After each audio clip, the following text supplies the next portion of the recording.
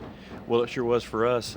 We ended a pretty long losing streak there and got back in victory lane, and it was a great day for our Kellogg's team. We had a great car that day, great pit stops, and came out on top. It was just kind of one of those days that everything went our way. Well, you were certainly on top of your game when they threw that green flag with just 20 or 30 laps to go and drove away from the field. Your team, too, they did a great job on pit road all day long. All day long, and they did a fantastic job, and that's really what won us the race was our pit crew beating the other guys off pit road. So I think that made the difference for us. Terry got the lead and drove away. Here's your challenge. We're going to give you the lead with just a handful of laps to go, and you got 4 seconds over second place Kevin Harvick. If he closes to within less than 2 seconds, you lose the challenge. So get in the game and win the challenge.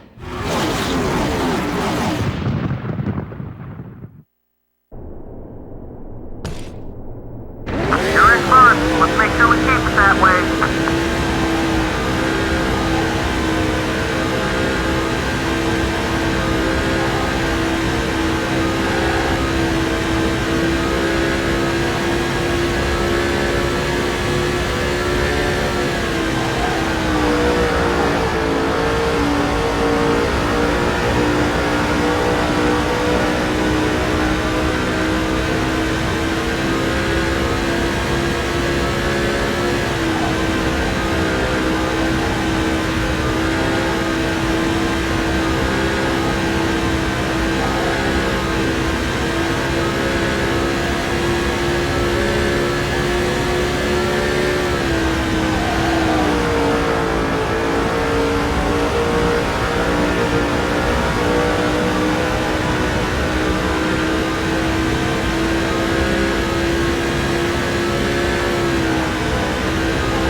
All clear.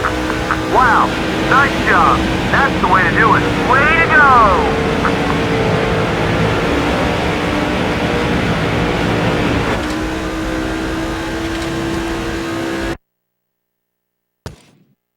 Dale Jr., when we head to Talladega, everybody makes a lot out of the DEI dominance and the teammates working together to get the win.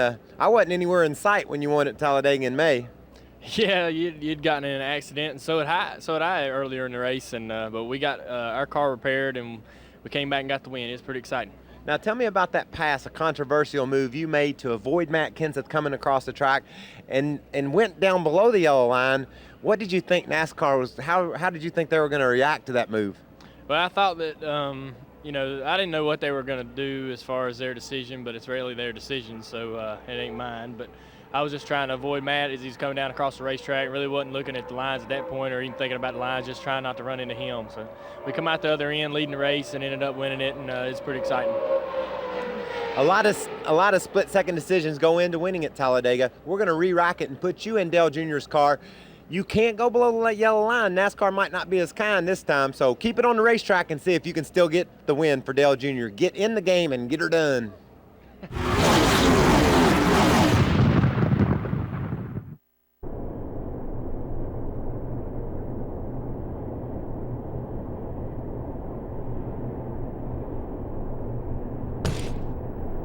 Still got some work to do.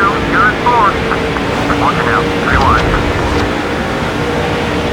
Garrett wants to get by you. Clear. Number 17. Outside. Still beside you. Point line. He's still there. Still alongside you. Still alongside. Still beside you. Both sides clear. Ken's it, the bus. Whatever you need, you're clear.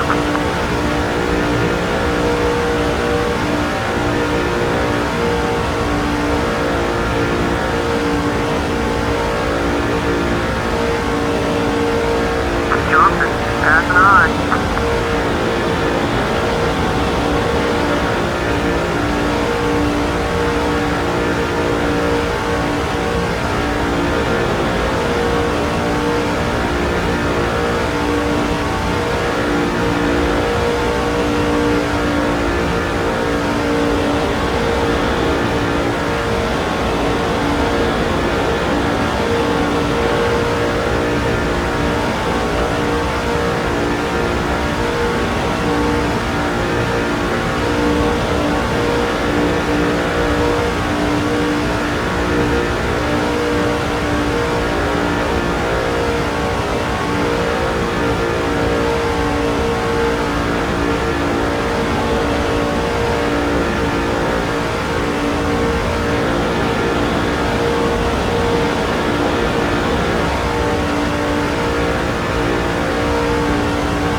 All over your back bumper.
Has a good run. He's coming high.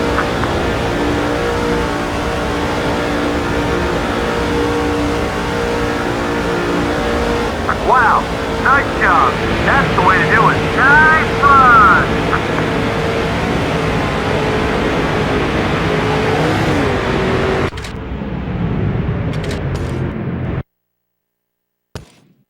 One of my favorite tracks is Atlanta Motor Speedway. You can run from the top to the bottom, and you can really change the handling of your race car just by letting off earlier or choosing different lines. You took advantage of that situation in a tough battle with your teammate late in the going, clear him, and got a lead there at Atlanta. What's your mentality as you go there? Is this more about me or you? I'm confused. Right now it's all about you, man, but Atlanta was about me, so I'm glad we're talking about that. I love Atlanta too. I think it's an awesome racetrack, and you can change the outcome and how your car handles by moving around the racetrack. And late in the race we were able to get the lead, and Stewart was fast, man. He was coming. We had some great battles, like you said, with Jimmy Johnson and a lot of other guys, but I knew if I could just keep that 20 car behind me that we could get the win, and my car really came on strong there at the end, and I just used up every bit of the racetrack I possibly could. Now, when you're in a situation like that, are you looking and debating your line you're going to take when you get to the corner with an eye in the mirror as well, watching Tony? Yeah, if he caught me in one corner, I'd look to see what line he ran, and I'd change my line the next time and try to take a little bit of air off the front of his car if I could. But I also knew where my car was good, and his car was a little bit better down in turns 3 and 4. Mine was a little bit better in 1 and 2. So I just used my preferred line in 1 and 2 and used his line in 3 and 4. And he got the win. He did it with the caution flag falling with just 3 or 4 laps to go. We're going to reset this deal, though. We're going to put you in Jeff's car, 3 or 4 laps to go. Tony Stewart's right on you, dogging you. The caution's not going to fall. See if you can hold Tony Stewart off and get Jeff to victory lane. Get in the game.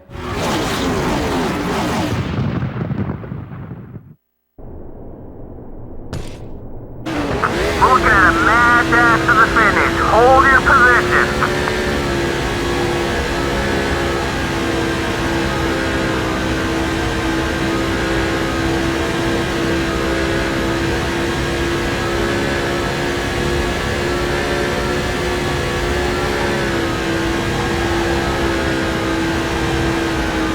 Stewart is right behind you.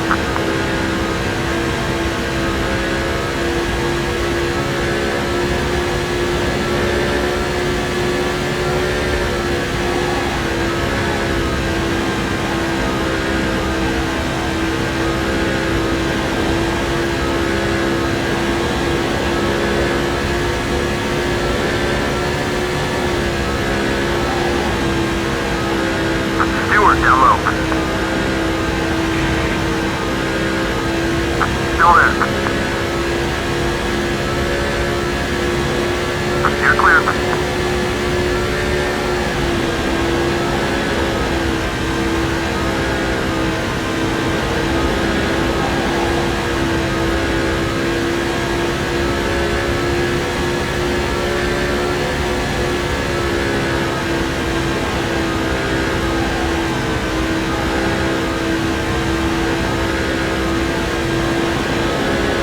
The 20 car is looking high.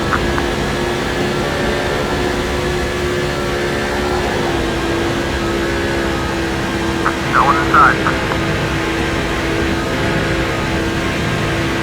Still hanging on. Clear, clear, all clear.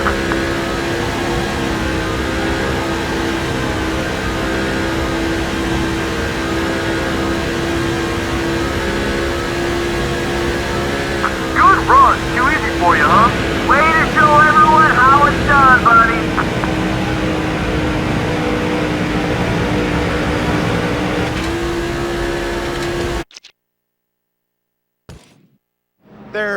There's few stages that are as big as the one at the Indianapolis Motor Speedway, the Brickyard 400. Late in the race, you're battling for the win at that prestigious event. Yeah, I mean, excited because Chip had been involved in Indy cars, and I knew that was going to be big for him, and just goosebumps came over my whole body when I took the lead. You got the lead, and to have a restart late in the going, Harvick gets the lead. You get all wadded up in traffic and lose your chance. I guess that's the exact opposite of the way you felt. I mean, that was disappointing. Oh, most definitely. Just, it's one of those deals on a restart that caught us a few times this year, restarts late in the race. So just the way it goes. Well, we have the ability to erase all that. We can put the lap cars way behind you, put you right on Harvick's bumper with a chance to win the Brickyard 400. We're going to get the player to get in the game, get in this car, and see if you can get the win for Jamie. It's in the game.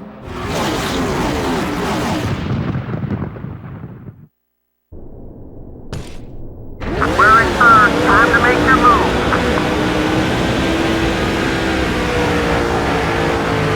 Kenseth is up high. Kenseth is moving on you, right side. Clear all around.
The California 500 got off to a crazy start. It's tough enough to win a 500-mile race when things go normal, but the first lap didn't go normal.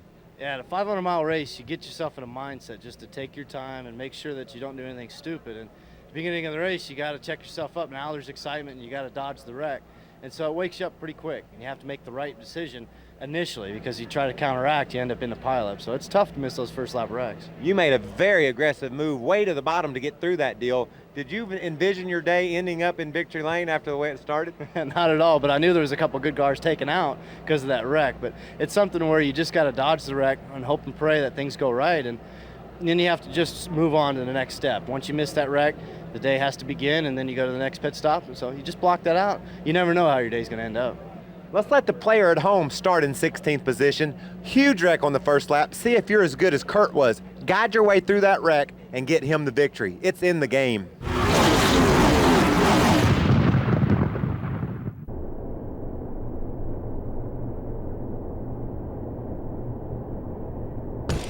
Haven't had a caution in a while.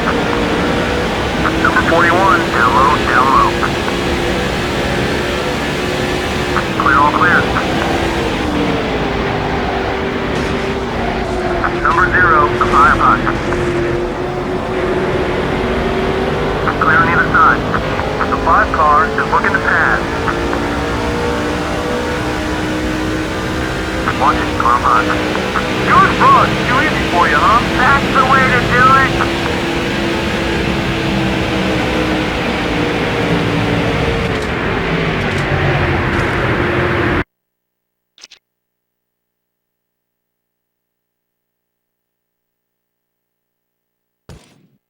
Brendan, how do you like heading to the short tracks, like when we went to Bristol, for example?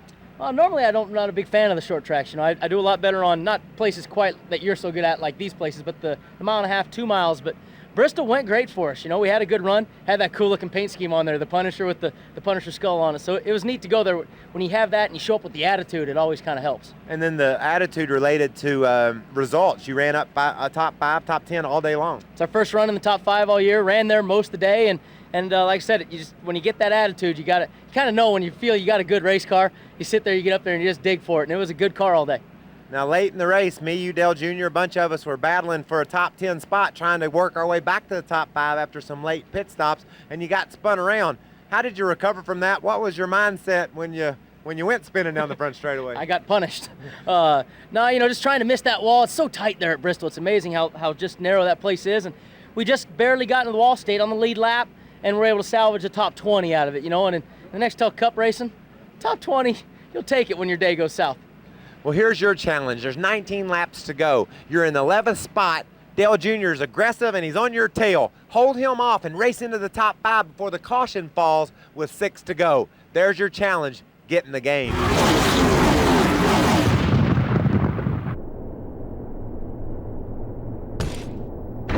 running out. Hit the gas. Let's go. The 8 car has a good run. It's going low.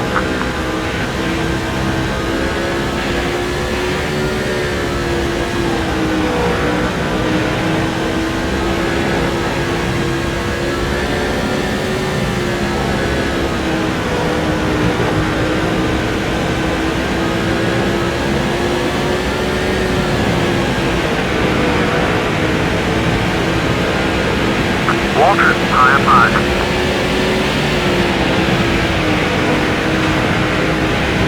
Okay, we're clear. Stay alert now. Car outside. You got both sides, you're all clear.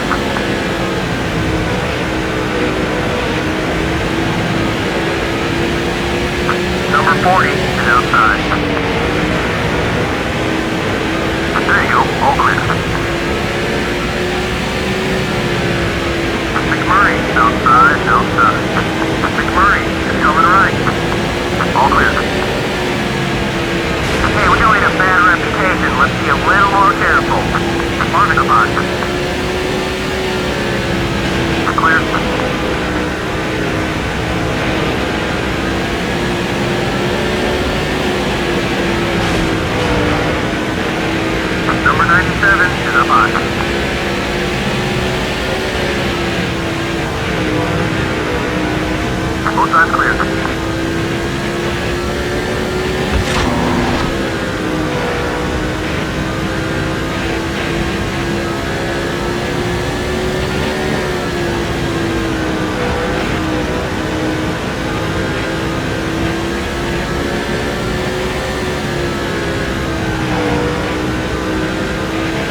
Bobby, when we headed to Darlington this spring, the track had been narrowed up.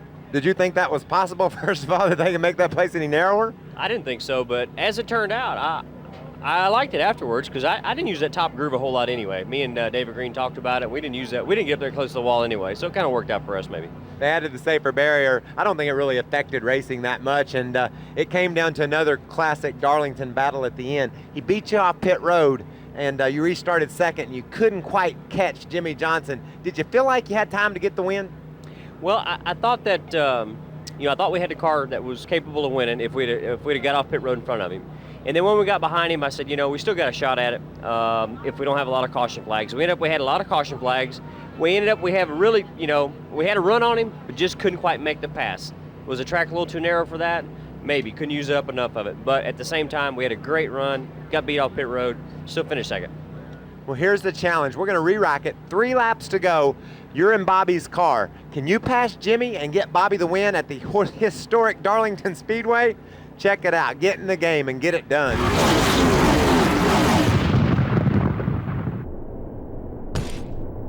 Let's finish this one strong. Take the lead and let's win this thing.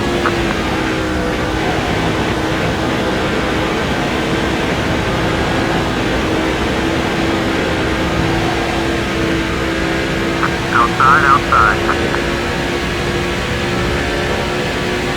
Still there. Johnson, just looking for some room to get by you. Whatever you need, you're clear.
That's the way to win these things.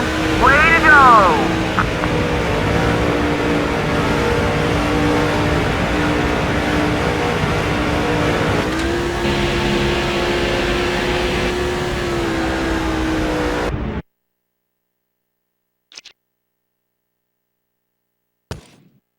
Sterling, the 2004 season got off to a rocky start at Daytona, but you turned it around at Rockingham, a strong 4th place finish. Yeah, had a good car all day. Qualified good for me at Rockingham and ran top 5, top 8 all day. Good car. What about Rockingham? What makes it special to race there? You always like that place. It's a fun track. You can run up against the fence in the middle on the bottom, and if the car's not working good, just move up and change it. It gets slick, slows down some, so it's kind of like the old Nashville, Tennessee track. Now you were behind McMurray, and then you saw Casey and Matt up there battling for the win. What'd that look like from your perspective? Well, I was hoping it's going to spin each other out, and I could run either second. Wanted to run second, but it's a real good race. Rockingham's had some really good races over the years, and that was a great finish there. Here's your challenge, game player. Get behind the wheel of Sterling's Dodge and get him the victory. You got to get around 3 cars with 5 to go. Get her done. Get in the game.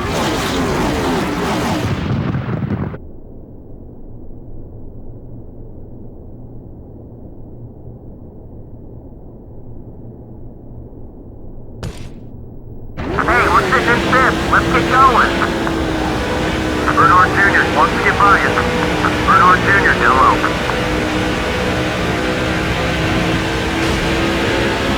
You're clear. Bernard Jr. is outside. Clear, all clear.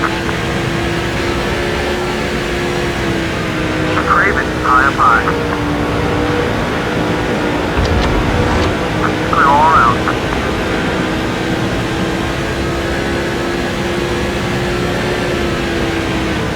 Contact with the 42 car. McMurray, outside. All clear, bud.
side.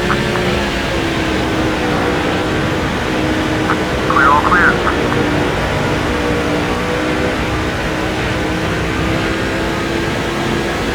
The 17 car is looking to make a move. I get an A+ on that one, buddy. Nice run!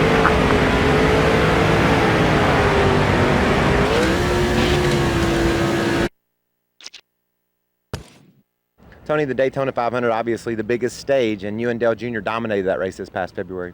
Yeah, we did. We didn't have the car that we wanted to during the week, but on race day we had a really good car and stayed with Dale Jr. all day and had a shot to win the Daytona 500. What was it like late in the race? You had him on your bumper. Kurt Busch was kind of in the game. You were leading. Did you feel like Dale Jr. could get you, or did you think you had him covered? Well, I didn't know for sure if we had him covered. I knew we had a good car, but knowing that there weren't very many of us in the pack, I knew it was going to be hard if he started moving around to hold him off. So we just tried to do the best we could to stay in the lead. Now, you didn't want to see a caution. That'd be correct, wouldn't it? I definitely didn't want to see a caution late in the race. There were only Dale Jr., myself, Kurt Busch, who was in between us, and Scott Wimmer. So the top three of us were in a 4-car pack that had a pretty good gap against the rest of the field. That's a great feeling. It's late in the race. Can you get Tony Stewart the win in the Daytona 500? He's behind Dale Jr. See if you can use Kurt Busch to propel Tony to victory lane. Get in the game.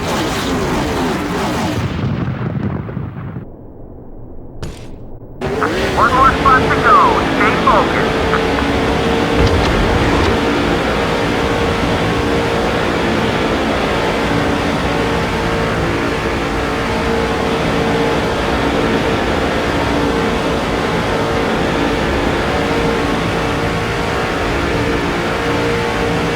Cars about.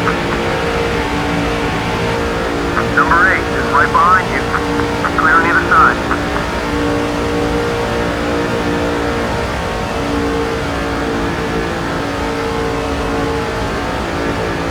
One's up high. Okay, we're clear.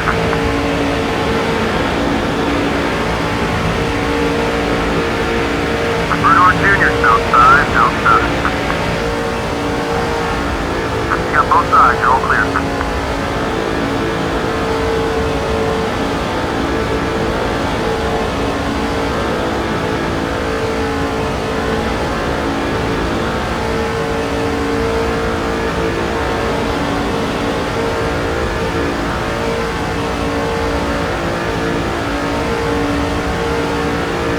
Bernard Jr. high up high. There you go, all clear. Bernard Jr. is looking high.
All right, at Darlington, Mikey got caught up in a wreck on lap 5. You think if you'd have made it through the wreck, you had a chance to win the race? Boy, I like to think so. Our car was running great. But Kevin, when cars turn sideways at Darlington, it gets narrow in a hurry. Christian Fittipaldi got turned around going into turn 3, and there just wasn't anywhere to go. Was your car really good on a long run? Is that why you think you could contend for the win at the race? Well, what happened in the spring, we ran in the top 5, finished in the top 5 in the spring, and just had a really fast car. I liked the way the car felt in Saturday afternoon practice better for the Southern 500 than it actually was in the spring. So I just had all kinds of optimism and confidence. You know how bad it is when it all goes up in smoke on lap 5. All right, so why don't you set your situation up, and let's see if we can get them to victory lane. Well, I think if someone else was in the car, maybe they'd see what I did and do something different, make their way through the wreck and find out, did Mikey have the car that he needed to win the Southern 500? It's in the game.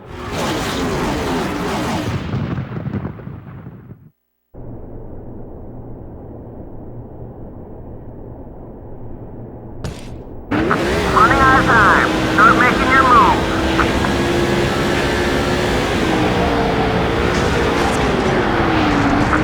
Hold on, man.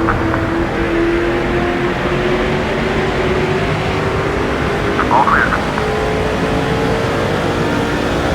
I'll give you an A+ on that one, buddy. Nice run.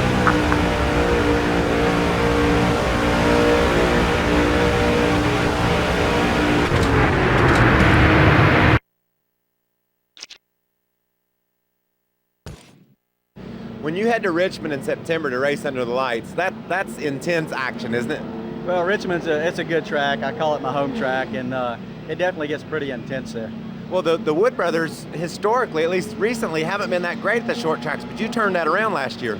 Well, we ran really good on the short tracks. That was our strong suit. We didn't run as well as we'd like to on the big tracks, but we were pretty competitive at just about every short track we went to. Now, when you're coming down to 10 to go, the action's intense. You got Harvick and you got Newman there. You and Kevin get together. He spins out. Did that hurt your momentum? I know it hurt Kevin's momentum for the win, but did it hurt yours as well? Well, I think it hurt more than Kevin's momentum, I believe. It looked like it's an unfortunate accident that happened. You know, you get down there in the last, later stages of the race, you really get up on that steering wheel. You don't leave as much of a gap between your car and the car in front of you. You're right there on that back bumper of the guy in front of you. And if he even hiccups, you're into him, and that's unfortunate. That's what happened. But when it happened, it probably hurt my chances to win also, because when I got into the back of Kevin, he checked up a little early in the straightaway.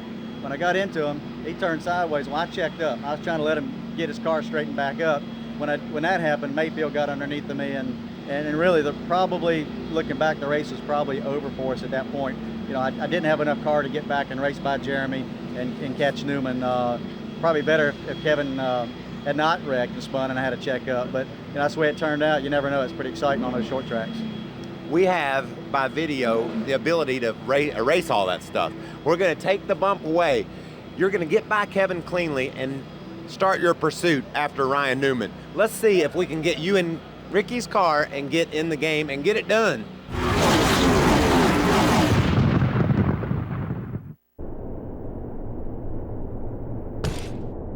We're in third. Time to make your move.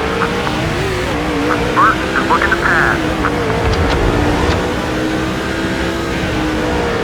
Going inside. Hang it up. Clear. The 99 car is down low. Both sides clear.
Robbie, when we head west to Sonoma, that's a very historic road race. You got a lot of experience on that track?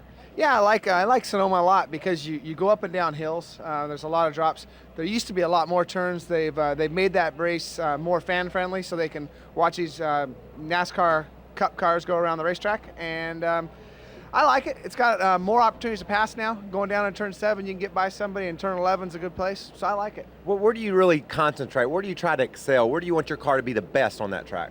Well, what I do with my car is I try to make my car good through 1. At turn 1, you're heading uphill, and it overloads the right front tire a lot. So you got to back off a little bit early, get the car turned, then get back on the gas up the hill. And another thing is going down into turn 11. If you can get the car stopped, do the hairpin, and put power down without spinning the tires, that'll get a good lap time for you. That's a huge challenge, too, because you got to baby those back tires. You need to take care of them. You're going to need them 8 or 10 times as you exit the corner. I guess road racing, it's more important to get off the corner hard than getting in hard, huh? Yeah, it's a lot like our oval racing has. If you go to a track like Bristol and stuff, if you drive in too deep, you pay a price. And the same thing with turn 11. If you drive in too deep, you pay a price. Most important thing is getting the tires hooked up and putting power down without overheating those rear tires for the long run. Here's your challenge. We're going to put you in Robbie's car. Jeff Gordon's going to be right on your bumper for the last couple 3 laps. Don't overheat your tires like Robbie said, especially at turn 11, because when you leave 11, the checker flag is up ahead. Get in the game and get Robbie Gordon the win.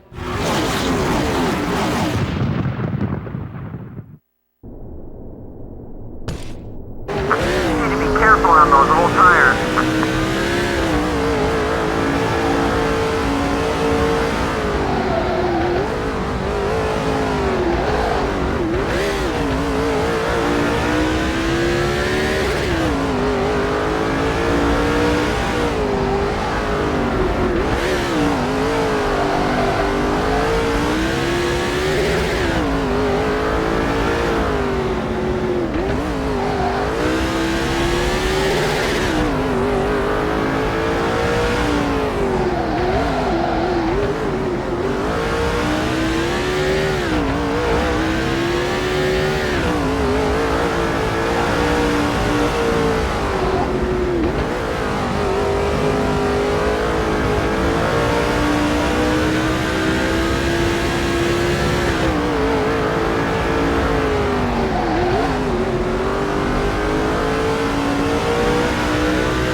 Gordon, closing quickly, left side.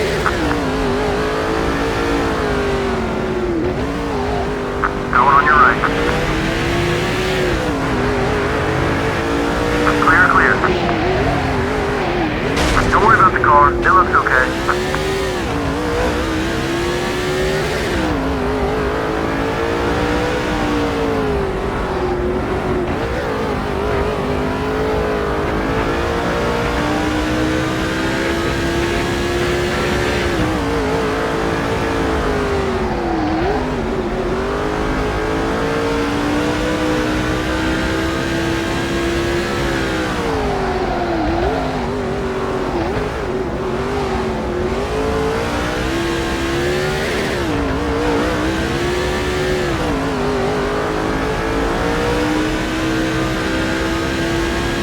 Wow, nice job. That's the way to do it. Way to show everyone how it's done, buddy.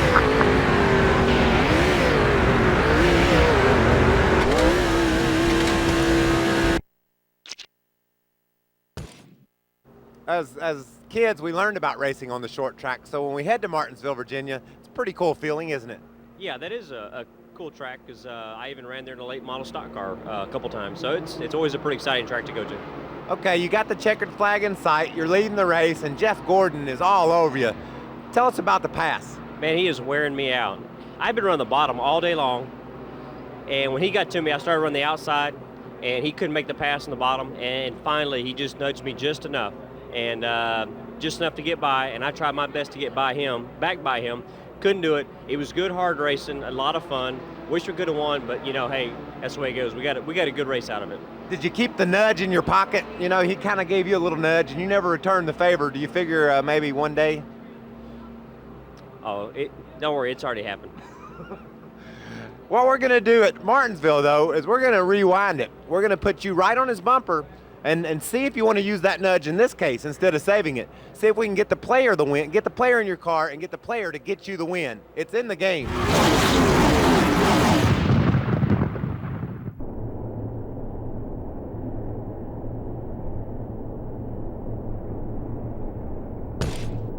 Okay, you can do this. One more pass and we're in the lead.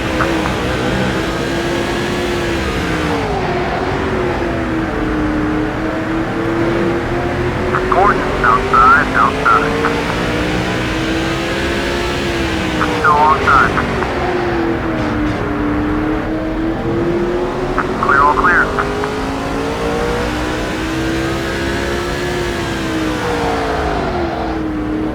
The 24 car is looking left.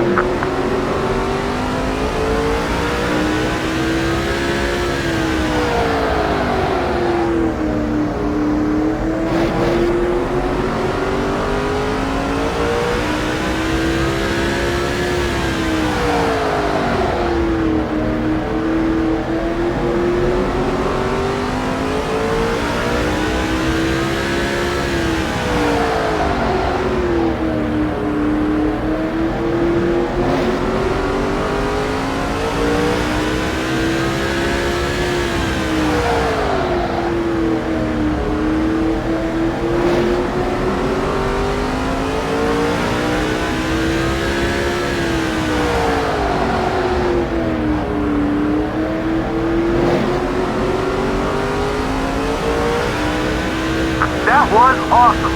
So much for that challenge. That's the way to do it.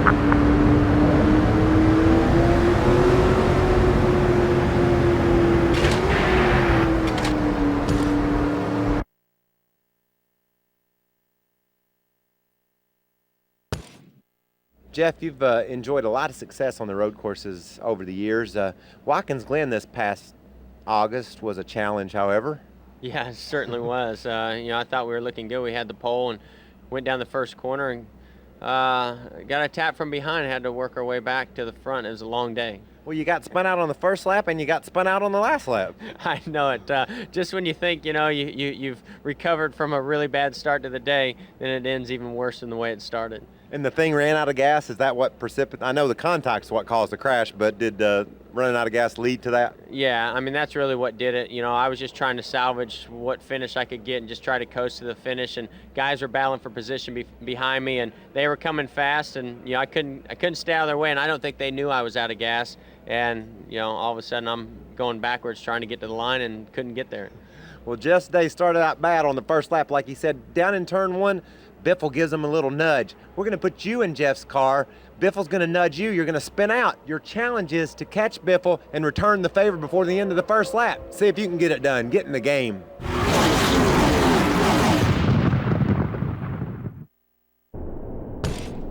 Time's running out. Hit the gas. Let's go.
There's nothing better than a Saturday night at the races.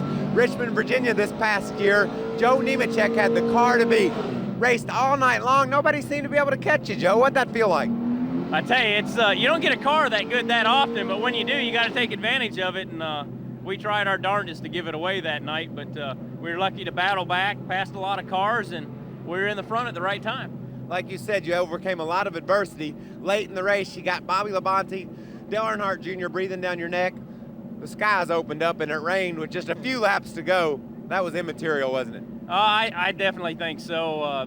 You know, if a race gets shortened because of rain, it's always kind of, well, you're not real sure if you won that race. But we definitely had the dominant car that night.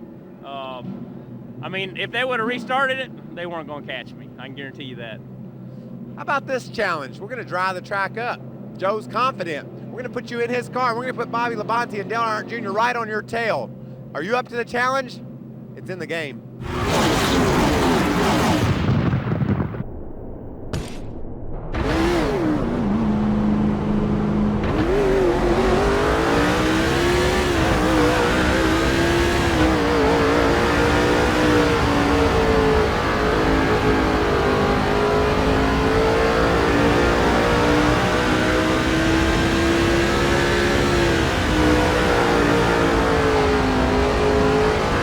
Labonte is moving up on you quick.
Yep, that'll do it. That was a great piece of driving. Congratulations.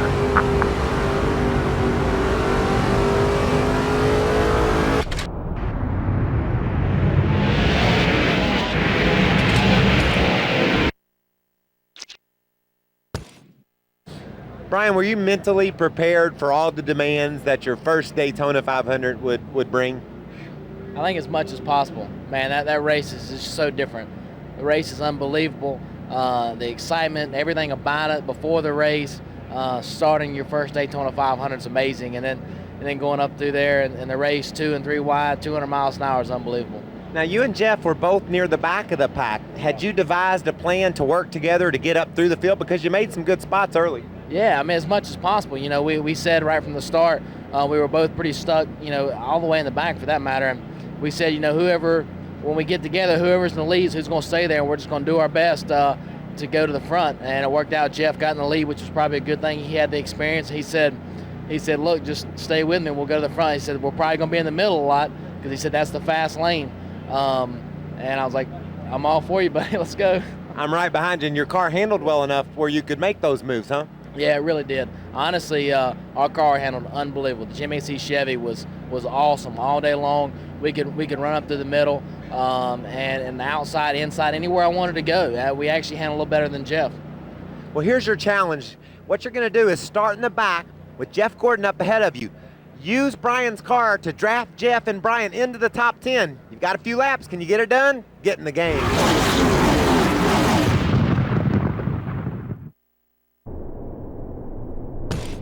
Time's running out. Hit the gas. Let's go.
Ford, you've always run well at Rockingham. Got your first victory there. Is that right? Yeah. I thought you did. Yeah. I remember that day, Yeah. back in '95, wasn't it? Exactly right. Got Damn, your you historian here. fellow historian. You got your first win there. Why is that track so fun to race on? You know, Mike, it's one of those places that that getting the car to work is very simply defined to me. You know, where I know I got to go in and have a stability going in the corner, but the nose has to turn for me. And if the nose turns for me, then I got forward bite and I got good handling all the way around the racetrack. So it's a place that if it's not working for you, it's really tough. But a place, if it is turning for you, it's really easy. Well, that was your second race of the season with a brand new team, and you got a top 10 finish. That had to provide a lot of motivation for the guys, seeing results right off the bat. Yeah, we needed that and need another one, but team's working real hard, and you know, we actually had a lot better car than we did that day, and I finished representing it, because a couple of the guys that finished in the top 5, we were a lot better than we were on a long run, but got caught in the pits when a caution came out and had to battle back for that. Well, here's your challenge. We're going to start the race with 5 laps to go. Ward's in 9th. Can you pass the other 8 cats and get the victory, change history, get in the game and get it done?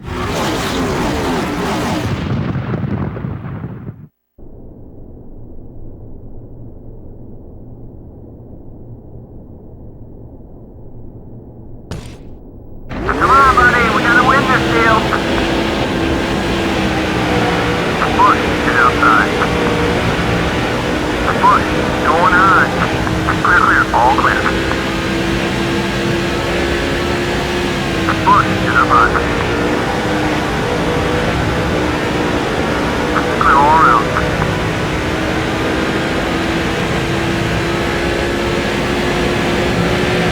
Outside, outside, you got one outside.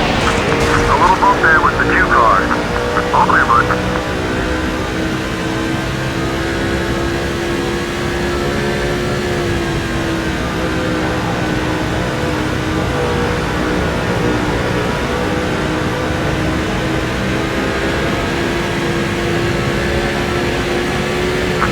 Outside, outside. Clear, all clear, whatever you need.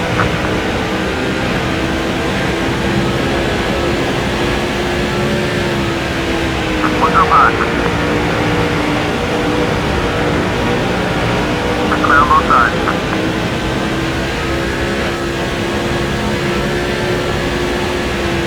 Go outside. Craven, just look in the pad. Clear, clear. Number 17, the 5 high. Clear, all clear.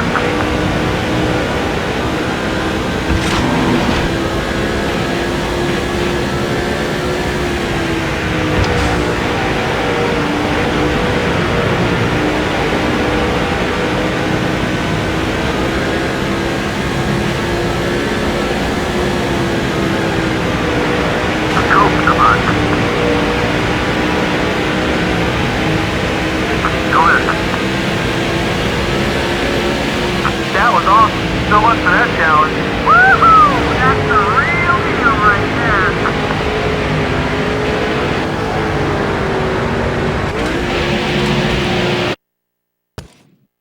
It seems like to me the crew members and everybody in the NASCAR world gets more jazzed up when we're heading to Bristol than anywhere else on the circuit. Would you agree with that? Yeah, I'd agree with that. That's probably one of the tracks with the most excitement. You know, when the race starts, all them people around there, it's like a big old football game. Now, when you started that race, you had a fast car and led a bunch of it. Then a late problem with a pit stop relegated you to the back, and you were in a hurry to get back to the front late, weren't you? Yeah, I mean, it's hard to pass there, and especially when you're in a hurry, you can get yourself into trouble. But, yeah, we had a fast car and didn't come up with a win, so we were pretty disappointed. I heard some radio traffic on TV where you were saying you were going to get a top 10. How desperate were you for that top 10 finish after the problems you had earlier? I was pretty desperate. I mean, when you get yourself behind like that after such a great day, you get real frustrated, I guess, is more what you are. But, yeah, you want a top 10 for your team and for the points, too. Well, here's a challenge. You're in Dale Jr.'s car. You're just outside of the top 10 with 5 to go. Let's re-rack it, put you inside the 8 car. See if you can get around the old number 15, me, and get to the top 10 for Dale Jr. Get in the game. That's your challenge.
2003, your only victory came at Vegas where you won the title. 2004, you got your second victory out of 3 races at Vegas. That had to be very redeeming after all the talk you heard last year about only winning one time. Yeah, that was cool, and it's really cool to come back to Vegas and be able to win the second time. You know, whenever you go back to a track that you've won at before, you always feel extra confidence getting in there, and it usually doesn't work out that good. Well, you dominated the race in 2003, drove away for the win. 2004 is a little different. Harvick was up there, he ran out of gas, and here comes Casey Kane, second week in a row, trying to ruin your party. Yeah, it was an exciting race. It was a competitive race, and I started catching Kevin and passed him for the lead, and then he ran out of gas shortly thereafter, and Casey Kane was coming on strong again. What do you think about that track? Is it a fun track to drive? I think it's a fun track to drive. I think you can do some passing there and some good racing, so I think the older it gets, the more fun it's been to drive. Well, there's only a couple of laps to go. Get in the game, get in this car, see if you can get around Harvick, hold off Casey Kane, and get Matt his second win of 2004. Get in the game.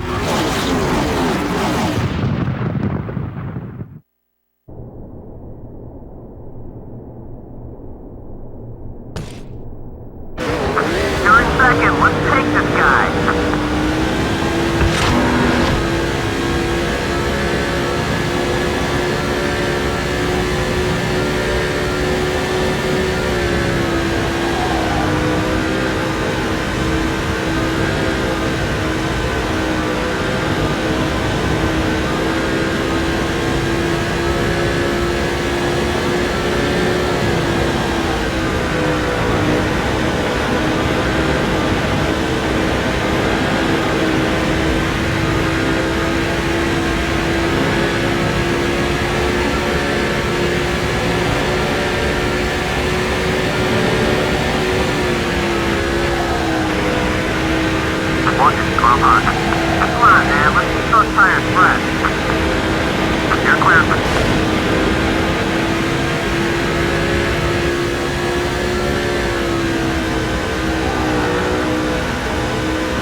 That was awesome. So much for that challenge. Nice run!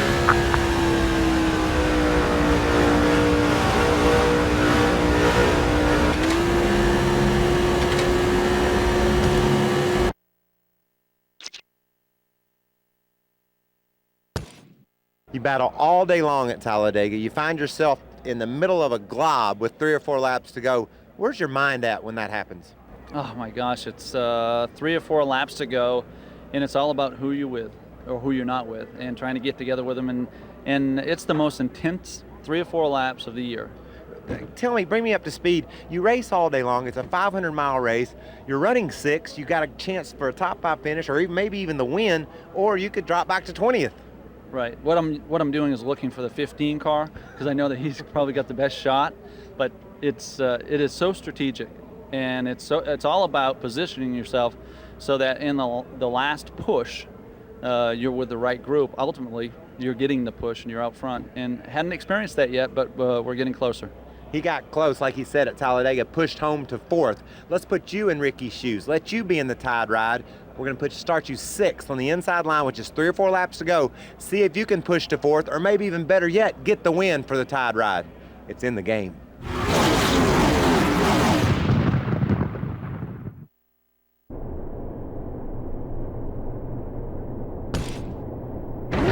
out of time. Start making your move. Stand by, hello. Forward. Hold your position. Johnson, passing high. Still alongside. Still beside you. Clear. All clear. Bernard Jr. outside. Clear all around.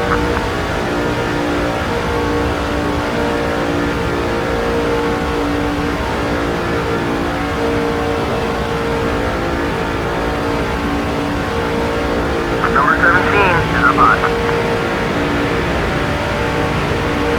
Still there. Still hanging on.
Robbie, I always think that when they show the highlights for the NASCAR season, if you didn't have us hopping curbs and going right and left and doing the road racing thing, it wouldn't be complete.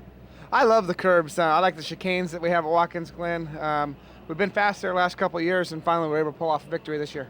What is your mentality as you start one of those road races? They're a couple 300 miles long. I mean, they're a challenge to have a car that you can race at the end with. Do you conserve your equipment early, or are you flat out from the word go? Well, the cars are getting very reliable nowadays, but also the NASCAR drivers are getting better on the road courses. A few years ago, it might have been a little easier competition, but these guys, they've caught on now. So you've got to be on your toes almost all day long and can't make any mistakes. Strategy has a lot to do with it. And it's actually hard to pass on road courses as well now, as competitive as the series is. Well, Robbie Gordon got the win at Watkins Glen. He outran another road racer, Scott Pruitt, late in the going. Jeff Gordon was hard charging, however, and ran out of gas on the last lap. Here's your challenge. Get in Robbie's singular car. Jeff Gordon's not going to run out of gas. See if you can get Robbie to the checkered flag in Watkins Glen. That's the game. Get in it.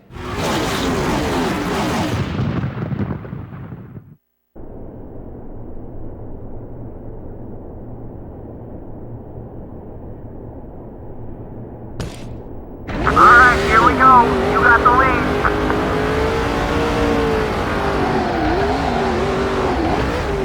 Gordon is coming right.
That was awesome. So much for that challenge. Nice run!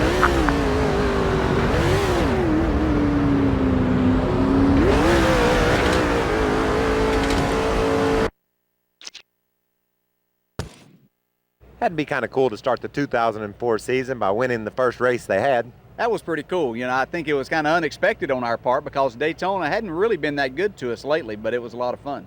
The shootout is always a crazy race. There's 2-wide racing, 3-wide racing at times. What was your mentality as you get prepared to start the race that night? Well, I think the biggest thing was I wanted to get myself positioned for the last part of the race. You know, the first 50 or 60 laps don't really make a lot of difference. It's getting yourself in the right position, know what you can do from there.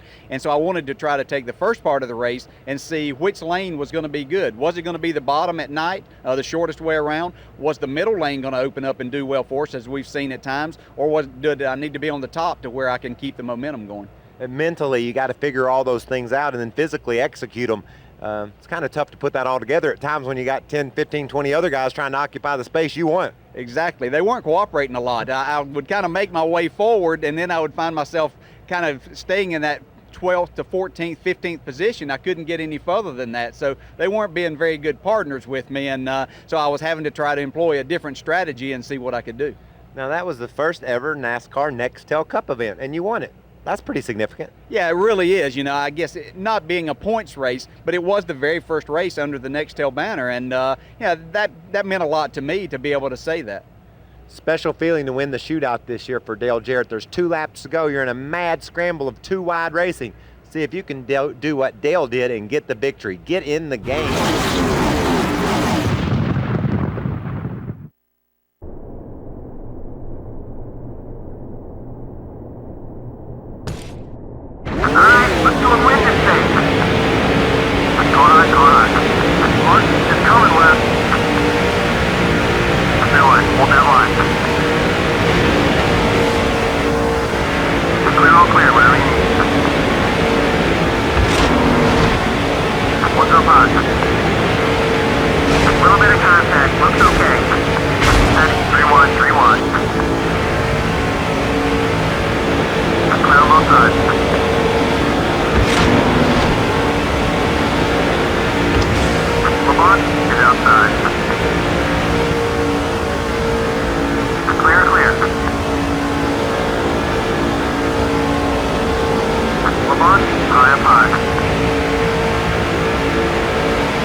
Casey, back in 2003, Chip Ganassi, this whole team dedicated themselves to you. They said, we're going to put Casey in anything that'll roll to get him some more experience. We start the 2004 season. Obviously, it paid off. Your best finish ever at Vegas, where you finished 7th. Tell me a little bit about the experience of 2003 and how that's related to what you've accomplished in 04.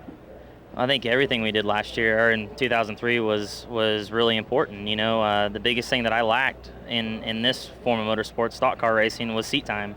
And Chip and Felix gave that to me. You know, run the full season of Cup and some Busch races and also some ARCA stuff where we won some races and built some confidence there. And it was huge. It was huge. Everything that we did last year is a direct result of why we're running good this year. And the guys really improved on the cars over the off season, and the engine shop improved. And you know, I feel a lot more comfortable as a result of that seat time. And you know, so far it's paying off. Now, do you like the Vegas track? Is that a place where you kind of penciled in, so I'm going to be right when we get there? Yeah, it's always been one of those places where I ran good. You know, just right out of the gate. You know, even the first year when I ran Busch, we qualified well and ran well there. And I don't know why it is, but it's kind of those mile and a halves for places that I've adapted to pretty good, coming from the open wheel side of things, where you carry a lot of speed and momentum, and that's what those tracks are all about, and they've been a lot of fun to me. Vegas is definitely one of my favorite tracks so far. Did your car handle well all day long? You were in the battle. You were in the heat of the battle all day long. Yeah, we had a really good car. You know, we had a little trouble in the pits, and it set us back a little bit, but I really felt like we had a car that was very competitive and, you know, capable of running inside the top 5 for sure. Well, here's your challenge. There's 5 laps to go. Casey's in 7th position. Don't let anybody pass him. Get him his best ever career finish at Vegas. Get in the game.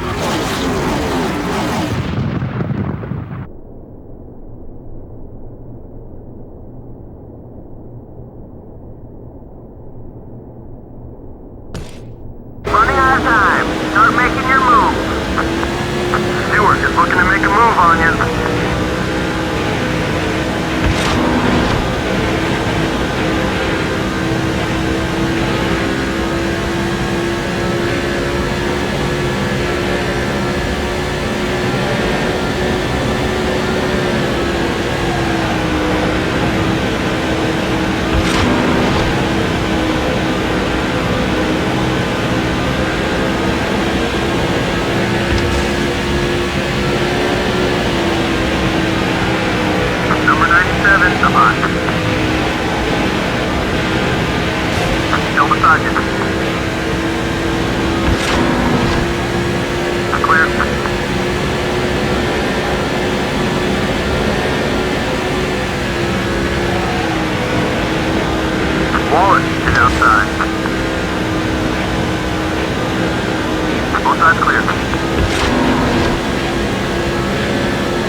I'll give you an A+ on that one, buddy. That's the way to do it.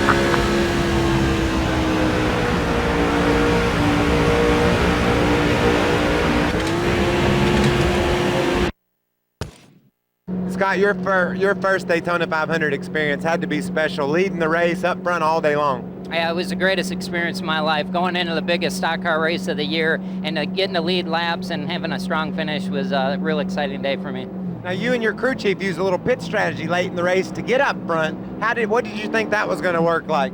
I was real excited at first coming in and taking 2 tires, getting track position, and after I got out and didn't see anybody in front of me or behind me, I was kind of worried about it and really just trying to hold them off for the last few laps, and weren't able to do that. Well, you still hung in there and had a great finish. Here's your challenge, though. What you're going to do is start in 4th position on the track. You're going to be behind Scott and the 2 leaders and a lap car of Kurt Busch. Can you work around those cars and get him the win in his first Daytona 500? Get in the game.